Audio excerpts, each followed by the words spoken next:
செய்திகள் வாசிப்பவர் சிவசக்தி ஸ்டாலின்.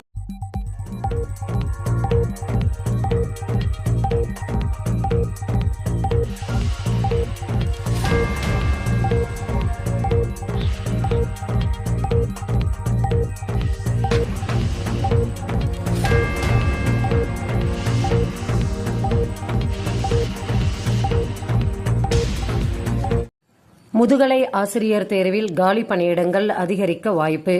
20 அரசு உயர்நிலைப் பள்ளிகள் மேல்நிலைப் பள்ளிகளாக தரம் உயர்த்தப்பட்டிருப்பதால் டிஆர்பி முதுகலை பட்டதாரி ஆசிரியர் தேர்வில் காலி பணியிடங்கள் அதிகரிக்க வாய்ப்புள்ளது.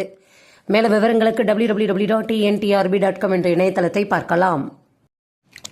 கலை பட்டறை பள்ளிக்கல்வித்துறை அமைச்சர் திரு அன்பில் மகேஷ் பொய்யாமொழி தொடங்கி வைக்கிறார்.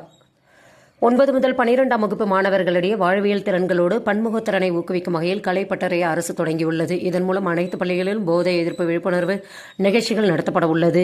நிகழ்ச்சியின் தொடக்க விழாவில் பேசிய அமைச்சர், மாணவர்கள் போதைப்பொருள் தடுப்பு விழிப்புணர்வை எடுத்துச் செல்லும் நல்ல உள்ளங்களாக இருக்க வேண்டும் என அறிவுறுத்தியுள்ளார். கேந்திர வித்யாலயா பள்ளிகளில் 50% ஆசிரியர்கள் இல்லை.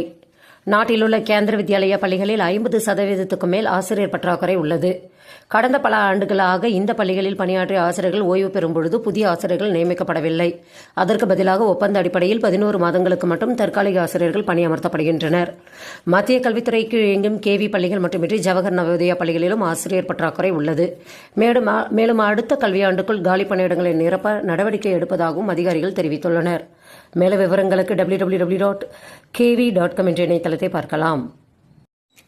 பயந்து ஓடிய நேதாஜி பாடப்புத்தகத்தால் சர்ச்சை. ஆங்கிலேயர்களுக்கு பயந்து நேதாஜி ஜெர்மனிக்கு தப்பி ஓடியதாக கேரளா பாடப்புத்தகத்தில் இடம்பெற்றது சர்ச்சையை ஏற்படுத்தியுள்ளது. 4ஆம் வகுப்பு பாடப்புத்தகத்தில் இந்த வரலாற்றை பிழை இடம்பெற்றதாகவும் இதை அறிந்தவுடன் பிழையை நீக்கி உடனே உத்தரவிடப்பட்டுள்ளதாகவும் அம்மாநில கல்வித்துறை அமைச்சர் சிவன்குட்டி தெரிவித்துள்ளார். உண்மையில் ஆங்கிலேயரையே விரட்டவே ஜெர்மன் சென்று ஹிட்லர் உதவியை நேதாஜி நாடினார். சத்துணவு உண்ணும் மாணவர்களின் விவரங்களை உடனடியாக எமிஸ் டிஎன் ஸ்கூல் செயலியில் பதிவேற்றம் செய்ய பள்ளிக்கல்வி இயக்குநர் உத்தரவு.